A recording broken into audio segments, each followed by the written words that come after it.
नमस्कार। तो अगर यमुना एक्सप्रेसवे में इन्वेस्टमेंट का कोई प्लान है तो साल 2026 ये साल बहुत ही ज़रूरी हो सकता है।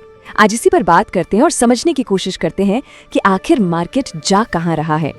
तो सबसे बड़ा सवाल यही उठता है कि क्या 2026 सच में यमुना एक्सप्रेसवे मार्केट के लिए एक गेम चेंजर साबित होगा। जेवर एयरपोर्ट बन रहा है, खबरें रोज आ रही हैं और हर इन्वेस्टर के दिमाग में बस एक ही बात है, अभी पैसा लगाएं या थोड़ा और इंतजार करें।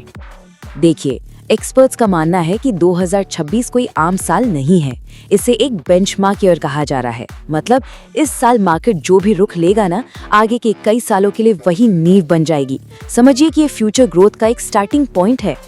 तो एक चीज बिल्कुल साफ है, 2026 में कोई बहुत बड़े उछाल की उम्मीद नहीं रखनी चाहिए। ये एक ट्रांजिशन का साल होगा। थोड़ी बहुत मतलब 5 से 10% की ग्रोथ देखने को मिल सकती है। असली एक्शन तो 2027 में शुरू होगा, जब बड़ी बड़ी चीजें होंगी। इसलिए 2026 को एक तरह से तैयारी का साल माना जा रहा है। अच्छा, अब आगे बढ़ते हैं और उन दो बड़े गेम चेंजर्स की बात करते हैं जो इस पूरे मार्केट की तस्वीर बदल सकते हैं। कौन से हैं वो? एयरपोर्ट और इलेक्शंस। ये जो टाइमलाइन है ना, ये मार्केट के फ्यूचर का पूरा रोड मैप है। देखिए, 2025 को एक मुश्किल साल माना गया जिसने मार्केट को टेस्ट किया। 2026 एंट्री के लिए सबसे अहम साल है। फिर 2027 के शुरू में जेवर एयरपोर्ट ऑपरेशनल हो जाएगा और मार्च 2027 में होंगे यूपी स्टेट इलेक्शंस। बस इन दो चीजों के बाद ही असली तेजी आने का पूरा चांस है। तो इन सब चीजों को देखते हुए एक इन्वेस्टर को करना क्या चाहिए? क्या अभी मार्केट में एंटर करना समझदारी है या जो प्रॉपर्टी है उसे होल्ड करना? देखिए, इसकी सलाह इस बात पे निर्भर करती है कि कोई खरीदना चाह रहा है या बेचना। यहाँ स्ट्रैटेजी बिल्कुल क्लियर कट है।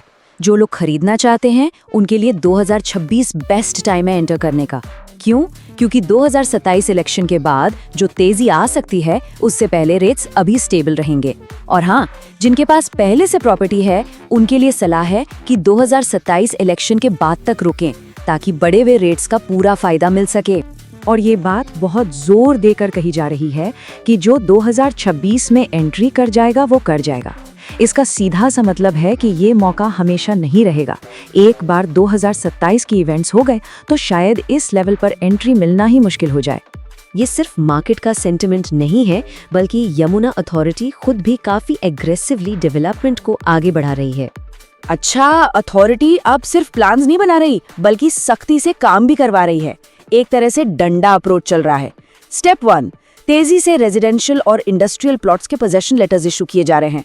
फिर ओनर्स को अल्टीमेटम मिल रहा है कि पोजेशन लो और कंस्ट्रक्शन शुरू करो। और जो लोग खासकर इंडस्ट्रियल प्लॉट्स लेकर बैठे हैं और कुछ नहीं कर रहे, उनके प्लॉट्स कैंसिल करने की धमकी भी दी जा रही है। ये सारी चीजें मिलकर 2026 में एक बड़े कंस्ट्रक्शन बूम की जमीन तैयार कर रही हैं। चलिए अब उन सबूतों पर नजर डालते हैं जो ये बताते हैं कि येड़ा मार्केट अब स्पेक्यूलेशन से आगे निकलकर एक मैच्योर फेज में जा रहा है। ये नंबर देखिए, 60,000 रुपए पर स्क्वायर मीटर। ये मार्केट की स्ट्रेंथ का सबसे बड़ा प्रूफ है। सोचने वाली बात है कि 2025 के मुश्किल टाइम में भी जब मार्केट स्लो था, रेट इसके नीचे नहीं गए। इससे पता चलता है कि मार्केट ने एक सॉलिड बेस बना लिया है और अब ये सिर्फ हवाई बातों पर नहीं चल रहा। इसका सीधा सा मतलब ये है कि ये मार्केट अब कोई स्पेक्यूलेशन या बबल नहीं है। इसने अपनी मजबूती साबित कर दी है। और इन्वेस्टर्स के लिए इसका क्या मतलब है? यही कि रिस्क अब कम हो रहा है और ये एरिया अब एक स्टेबल लॉन्ग टर्म ग्रोथ के लिए बिल्कुल तैयार है। और इस स्टेबिलिटी का नतीजा ये है कि अब मार्केट में सीरियस और बड़े प्लेयर्स आ रहे हैं। हम बड़े private builders, blue chip companies और यहाँ तक कि इंस्टीट्यूशनल इन्वेस्टर्स को भी इस एरिया में इंटरेस्ट लेते हुए देख रहे हैं। और अथॉरिटी के फ्यूचर प्लान्स भी इसी बदलाव की तरफ इशारा करते हैं। अब उनका फोकस रेजिडेंशियल से ज्यादा कमर्शियल, इंस्टीट्यूशनल और इंडस्ट्रियल प्लॉट्स पर है। मतलब उनका मकसद सिर्फ घर बनाना नहीं है, बल्कि एक पूरा इकोनॉमिक जोन डेवलप करना है जहां जॉब्स क्रिएट हों। तो इसका मतलब क्या हुआ? मतलब ये कि जैसे जैसे ये बड़े प्लेयर्स मार्केट में आएंगे, गेम के रूल्स ही बदल जाएंगे। छोटे इन्वेस्टर्स के लिए कंपटीशन बढ़ेगा और हो सकता है कि रेट्स भी उनकी पहुंच से बाहर चले जाएं। तो जो अपॉर्चुनिटी की विंडो है ना, वो बदल रही है।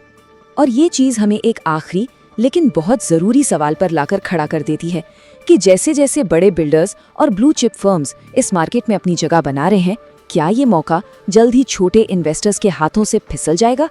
ये एक ऐसा सवाल है जिसके बारे में हर इन्वेस्टर को 2026 में कोई भी कदम उठाने से पहले जरूर सोचना चाहिए।